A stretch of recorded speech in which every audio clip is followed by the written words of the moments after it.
पाठ। भगवान का रूप यदि देखने को मिल जाए तो बड़ी सुंदर बात, लेकिन रूप की पहचान बिना नाम के नहीं। रूप परमात्मा से प्राप्त है और नाम संसार से प्राप्त है, लेकिन नाम में वो शक्ति है कि वो रूप को बांध लेता है। नाम के अधीन कौन है? रूप। नामकरण का समय आया, गुरुदेव वशिष्ठ जी ने नाम रखे चारों भाइयों के। तो वशिष्ठ जी कहते यद्यपि इनका कोई एक नाम है, बहून नामानि सन्ति, इनके बहुत नाम हैं। संसार के जितने भी नाम हैं उनसे राम पृथक नहीं। प्रेम से बोलो जय राम। फिर भी अपनी मति के अनुसार मैं इनका नामकरण संस्कार करता हूं। बाबा वर्णन करते हैं रामचरित।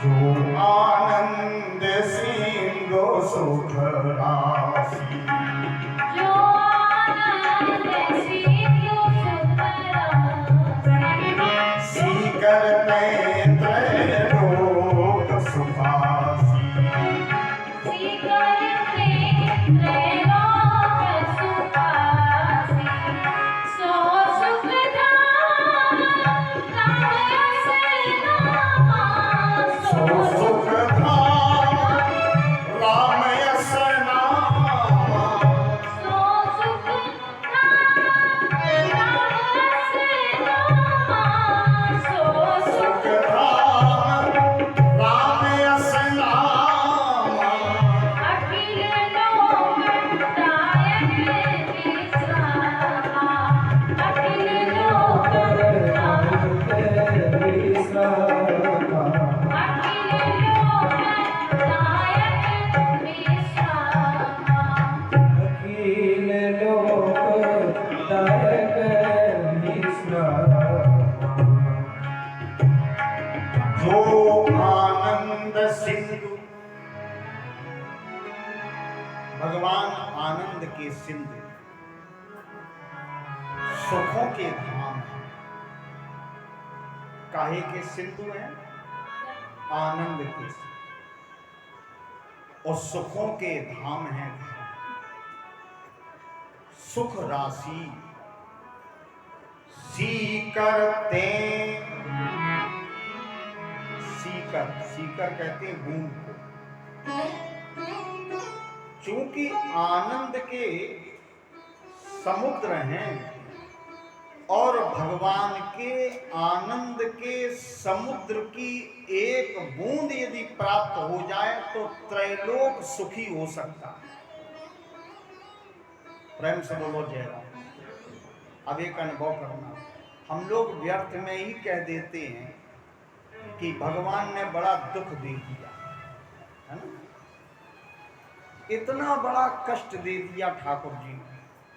अब भगवान के पास कष्ट है ही नहीं, और जिसके पास जो है नहीं वो दे कैसे सकता? ये संसार का चलन है। काल ही कर्म ही ईश्वर ही मिथ्या दोष। किसी के घर कोई घटना हो गई, भगवान ने बुरा कर दिया, जबकि कर्ता भगवान नहीं है, उसके निज कृत कर्म का ही फल है, लेकिन इसको हम लोग जानते नहीं हैं, दोष दूसरे पर लगा। भगवान शिव कहते हैं कि वे तो आनंद के सिंधु हैं। और मैंने तो रामचरित में एक चौपाई पढ़ी, बड़ी अच्छी लगी, आनंद हु के आनंद दाता है, जिससे आनंद स्वयं याचना करता है कि प्रभु आपके दर्शन का आनंद, आपकी कथा का आनंद, आपके नाम का आनंद, आपकी लीलाओं का आनंद ही कुछ विचित्र है। आनंद कामना का। ऐसे परमात्मा राम जी जिनके आनंद के समुद्र की एक बूंद यदि प्राप्त हो जाए तो तीनों लोग सुखी हो सकते। सी करते त्रैलोक सुपासी, सो सुख धाम राम अस नामा, अखिल लोकदायक विश्राम। जो इस नाम का आश्रय लेगा, चक्रवर्ती दशरथ जी, वो इस जगत में विश्राम प्राप्त करेगा। पावा अनिर्वाच्य विश्राम। मैं राम इसका नाम रखता हूं। राम शब्द की बड़ी व्याख्या है। रमन्ते योगिनाम हृदय यस्मिन् इति राम। रकारो ज्योतिर्जीवात्मा, रात जीवात्मा का प्रकाश है, मकार माया है, प्रकाश स्वरूप है और माया का भी जिसमें अंश है। लेकिन निज इच्छा से निर्मित, माया से निर्मित कलेवर होने के बाद भी माया गुण गोपार है जो, उसका नाम राम, रम धातु है। जो सब में व्याप्त है वो कौन है? राम। एक अर्थ और ले लें, इसका तात्विक अर्थ है सत्य। राम सत्य के प्रतीक। अब इसके बाद दूसरे बेटे का नामकरण वशिष्ठ जी महाराज ने।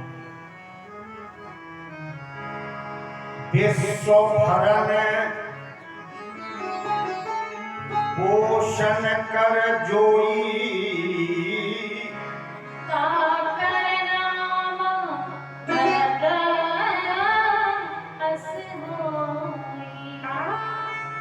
जो विश्व का भरण पोषण करे, जिसमें ये सामर्थ्य है, उस द्वितीय बालक का नाम चक्रवर्ती में भरत रखता। अब जरा विचार करना, जो अपना भरण पोषण करेगा वो दूसरे का भरण पोषण कभी नहीं कर पाएगा। दूसरे का या सबका भरण पोषण करने के लिए निज सुखों का त्याग करना पड़ेगा। और भरत जी के चरित्र को देखिए तो अपना भरण पोषण नहीं किया, राम जी के राज्य का ही भरण पोषण किया है। और भरत शब्द का तात्विक विश्लेषण यदि हमसे कोई पूछ ले तो भले ही व्याकरण न लगती हो उसमें, लेकिन त्याग। राम जी अगर सत्य हैं तो भरत त्याग है, तो सत्य त्याग। अब देखिए तीसरे बालक का, उसमें क्रम शत्रुघ्न का आ गया। जाके सुमरन तेरे पुनासा, नाम शत्रुघ्न वेद प्रकाशा।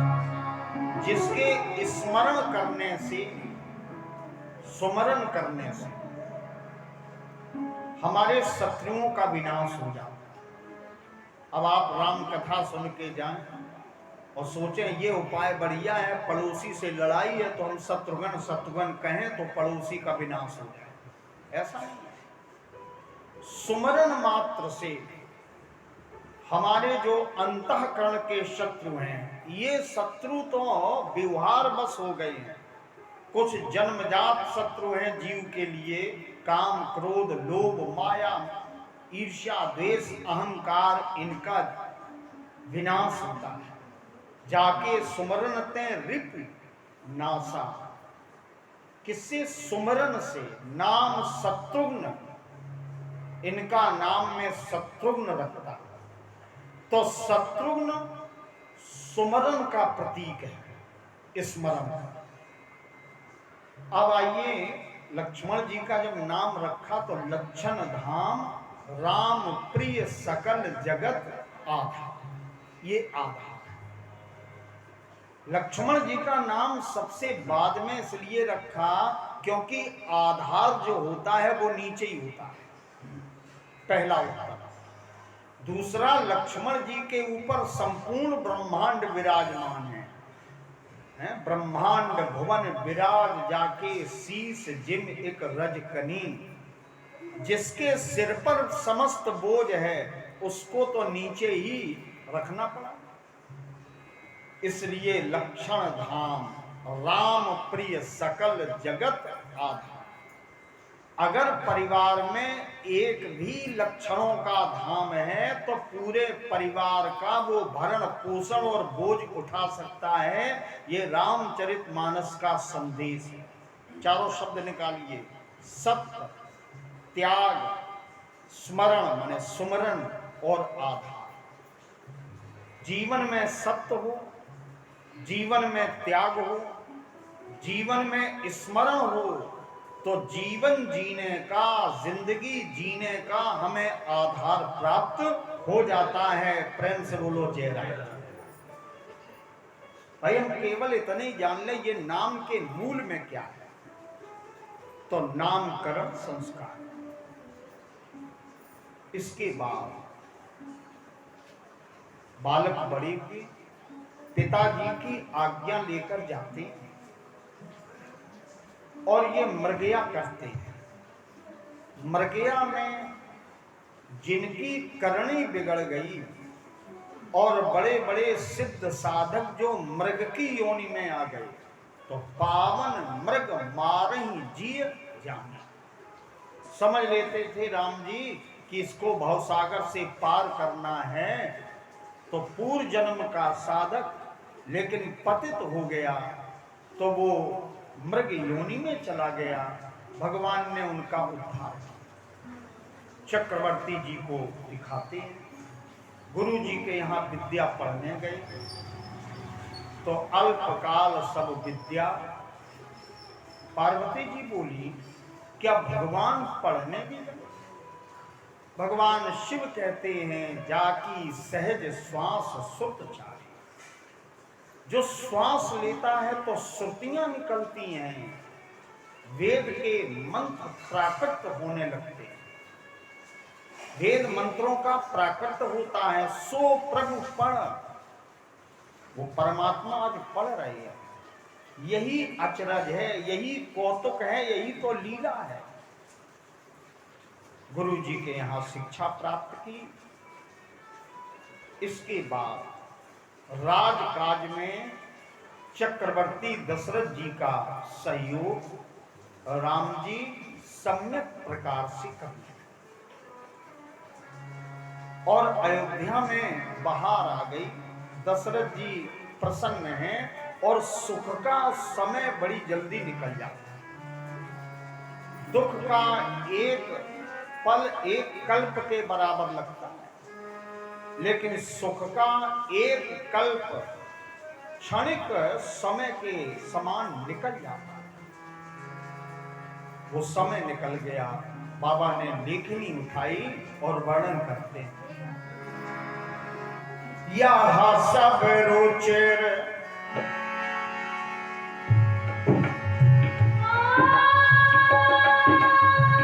यह सब रुचिर चरित में भाखा,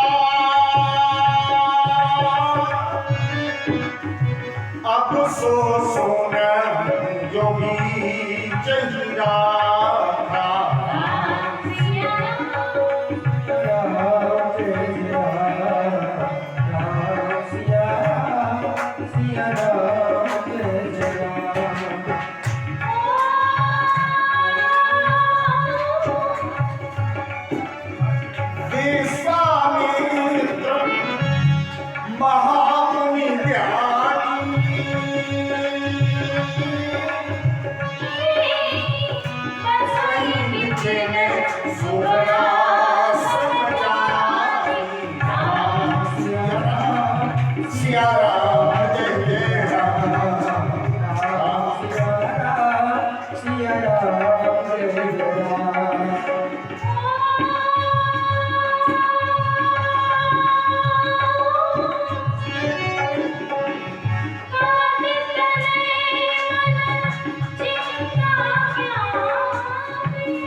सुंदर चरित्र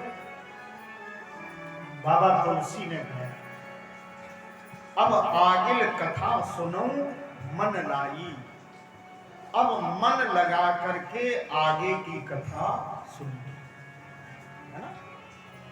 विश्वामित्र नाम क्या है? विश्वमित्र, जो संपूर्ण विश्व के मित्र हैं अथवा विश्व को जिन्होंने मित्र बना, ऐसी विश्वामित्र। पहले ये राजा थे, इनका नाम था विश्वरथ, और यही कन्नौज इनकी राजधानी थी, कानपुर देश की राजधानी। एक बार राजा विश्वरथ सेना को साथ में लिए वशिष्ठ जी के आश्रम में आए। वशिष्ठ जी ने कामधेनु की सहायता से राजोचित सत्कार किया राजा विश्वरथ। लेकिन विश्वरथ ने कहा कि ये खटरस व्यंजन और सुंदर पकवान वशिष्ठ जी किसकी कृपा से? वशिष्ठ जी ने कहा, महाराज ये कामधेनु की कृपा है। राजा विश्वरथ बोले, तो ये गाय मुझे दे, इसके बदले में मैं तुम्हें बहुत कोष दूंगा, धन दूंगा, ये गाय मुझे दे।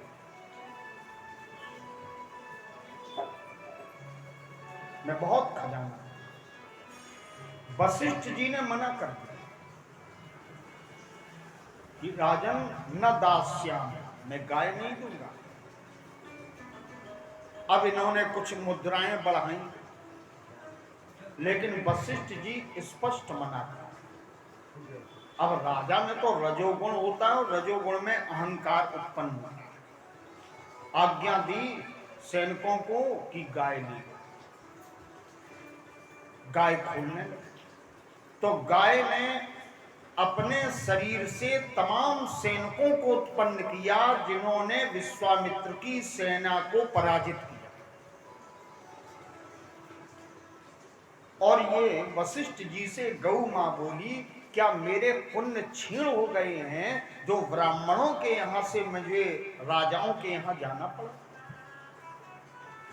देखिए, गौ मां भी ब्राह्मण के दरवाजे पर जो सुखानुभव करती है वो इतर दूसरी जगह नहीं करती। क्या मेरे पुण्य घट गए? चक्रवर्ती सम्राट राजा विश्वरथ, इसने वशिष्ठ पर आक्रमण किया, और जब स्वयं आक्रमण किया तो ब्रह्मर्षि वशिष्ठ ने एक ब्रह्मदंड गाड़ लिया। जितने हथियार, जितने अस्त्र शस्त्र चलाते थे राजा विश्वरथ, सारे निष्फल हो जाते थे। तो स्वयं उनके मुख से निकला, धिक बलम क्षत्रिय बलम ब्रह्म तेजो बलम, एकेन ब्रह्मदंडेन सर्वस्तानि हतानि। एक ही ब्रह्मदंड ने मेरे सारे हथियार नष्ट कर दिए। अब तो मैं तपस्या करके ब्रह्मर्षि बनूंगा, ये निश्चय किया। विश्वामित्र जी ने बड़ी कठिन तपस्या की। मुझे लगता है ऋषियों में सबसे अधिक तपस्या है विश्वामित्र जी की। कई बार तो इनकी 60-60 हजार वर्ष की तपस्या का क्षरण हो गया। प्रेम से बोलो जय राम। आप लोग सुधी हैं, समझ गए होंगे संकेत भर पर्याप्त। शकुंतला इनकी तपस्या के क्षरण का ही परिणाम, लेकिन उग्र तपस्या। अब दुनिया तो कहने लगी ब्रह्मर्षि, लेकिन वशिष्ठ जी ने इन्हें ब्रह्मर्षि स्वीकार नहीं किया। एक दिन विचार किया कि एक ही विरोध में है तो हम उसका वध कर दें। विश्वामित्र जी ने उठाई खड्ग, रात्रि के समय वशिष्ठ की कुटिया की ओर चले कि मार देंगे महात्मा को, तो अब तो कोई विरोधी है नहीं, सब हमें ब्रह्मर्षि कहते हैं। जैसे ही दरवाजे पर खड़े तो माता अरुंधति और वशिष्ठ चर्चा कर रहे। माता ने प्रश्न किया, हे आर्य, आज ये चंद्रमा की जो चांदनी है, रोशनी है, प्रकाश है, वो कितना दिव्य प्रतीत है। वशिष्ठ जी कहते हैं कि चंद्रमा की जो चांदनी है, जिस प्रकार से दिव्य सुंदर आभा दे रही है, उससे भी अधिक विश्वामित्र की तपस्या की कीर्ति फैल रही है। खड्ग छोड़ दिया, चरणों में गिर गए। तब वशिष्ठ ने पहली बार कहा, उठो ब्रह्मर्षि। जब तक अभिमान है तब तक ऊंचाई नहीं मिलती। जै तो नीचो होय चले, तै तो ऊंचो। झुक के चलना ही तो मानव की शान है। झुक के चलना मानव की शान है, और तन के रह जाना ये तो मुर्दे की पहचान है। विनम्र जितने बने। आज ब्रह्मर्षि हो गई, क्रोध चला गया। उठो ब्रह्मर्षि। ऐसे महामुनि विश्वामित्र मननशील मुनि होता है। जो मन से मनन करे उसको मुनि कहते हैं। चूंकि आगे प्रसंग मनन का लगा है, इसलिए तुलसी की लेखनी ने शब्द दिया विश्वामित्र महामुनि और ज्ञानी। बसहि विपिन, राजमहल त्याग करके वन में निवास करते हैं। शुभ आश्रम जानी। शुभ आश्रम है क्योंकि यहाँ अनेकानेक यज्ञ हुए हैं, पवित्र स्थान है। अध्यात्म रामायण में, वाल्मीकि रामायण में, दोनों में एक बिंदु पर समानता है कि यहाँ इतने यज्ञ हुए हैं कि ये पवित्र आश्रम हो गया। अब यज्ञ करने वाले ऋषि अलग अलग, हर ग्रंथ में अलग अलग ऋषियों के यज्ञ इस स्थान पर बताए गए। इसको जनकपुर, अयोध्या और दंडक वन की जहां तीनों की सीमाएं मिलती हैं, वहां ये पवित्र स्थान बसई विपिन शुभ आश्रम। अब विश्वामित्र जी का जो आश्रम है उसमें 3 काम होते हैं। क्या क्या होता है? जहां जप जग जोग मुनि करही, अति मारी जिसुबान डरे। एक विभाग है जहां जप होता है, जप भगवान के नाम का स्मरण होता है। अब जप के भीतर भी जब प्रवेश करो तो जप के भी कई भेद हैं। जापक को कैसे जपना चाहिए, एक है वाचिक, एक है उपांश, एक होता है अजपा। अजपा जप। जब मंत्र सहज सिद्ध हो जाता है तो बिना जपे ही जाप होता है। मुझे एक प्रसंग याद आया। संत कबीर से साधुओं ने कहा कि तुम भजन नहीं करते, जपते नहीं। भाई कबीर की जीवनी कुछ विचित्र रही है, तुम जाप नहीं करते।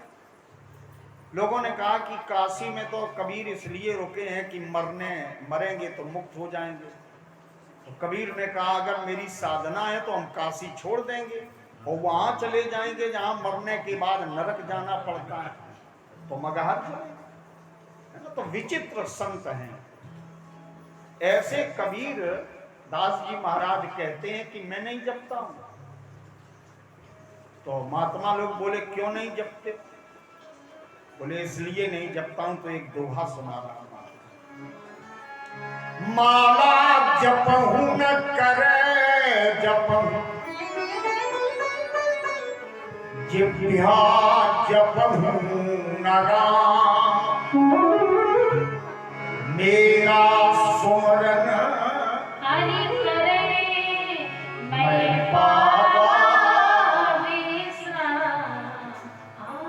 न मैं माला जपता हूं, ना हाथ से गिनता हूं राम राम।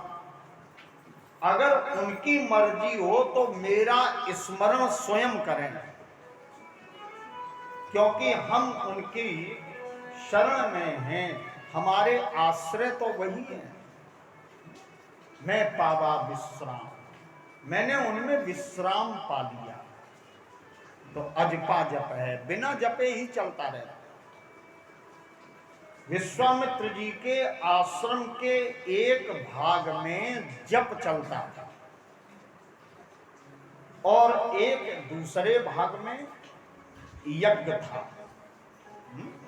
यज्ञाचार लगे थे तो यज्ञ होता था।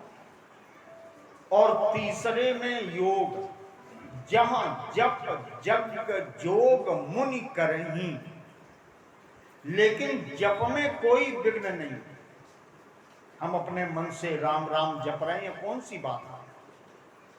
और योग में कोई बाधा नहीं, लेकिन यज्ञ वाले भाग में राक्षस बाधा उत्पन्न करते थे। प्रेम से बोलो जय राम। अब आप समझ गए होंगे, यज्ञ यद्यपि श्रेष्ठ कर्म है, लेकिन यज्ञ में बाधाएं हैं। अगर मंत्र शुद्ध नहीं है तो बाधा, और विधिहीन यज्ञ है तो बाधा। वो यजमान का कल्याण नहीं करता, वो यजमान का पतन करता। विधिहीन यज्ञ कभी न करना चाहिए और न कराना चाहिए। उससे जप अच्छा है। भाव कुभाव अनक आलसऊ, नाम जपत मंगल दिस, है ना। देखो एक अंतर मैं आपको समझा। ज्ञानी पुरुष से कहिए कि भगवान को जूठा खिलाए तो वो नहीं खिलाएगा, है ना। उसके मन में रहेगा कि कहीं कोई हमारे साथ अपकार न हो, क्योंकि ज्ञानी है। और अगर प्रेमी है तो सोचेगा कि भगवान के मुख में खट्टा न चला जाए, इसलिए पहले हम चख लें तब मीठा वाला भगवान को खिला। ये प्रेमी भक्त और ज्ञानी में अंतर है।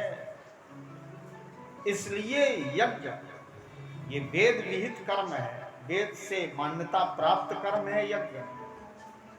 तो यज्ञ में मंत्रों का प्रयोग होता है, यज्ञ में वेद की ऋचाएं बोली जाती हैं, इसलिए उसमें राक्षस बाधा डाल रहे। अति मारीच सुबाहु जड़े। महामुनि विश्वामित्र जी चिंतित हो गए।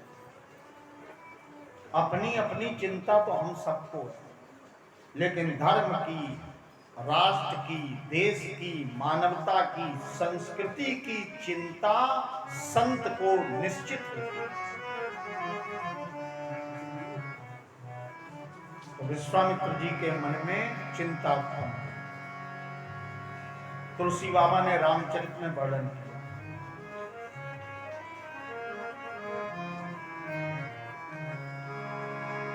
गाधी तनय मन चिंता व्यापी,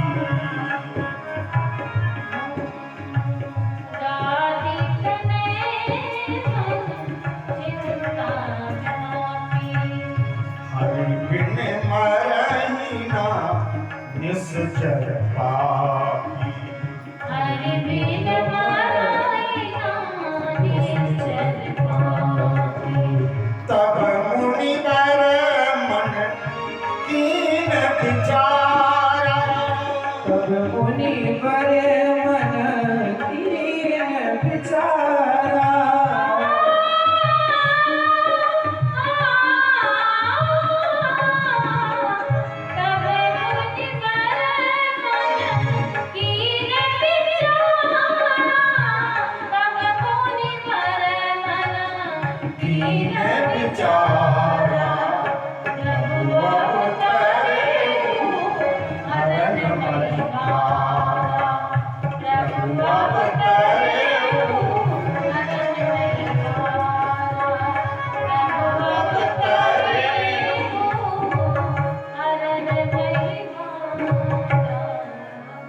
विश्वामित्र जी ने मन में विचार कि भगवान का अवतार होगा, इसी बहाने में जाऊंगा और भगवान के कमलवत चरणों का दर्शन करूंगा।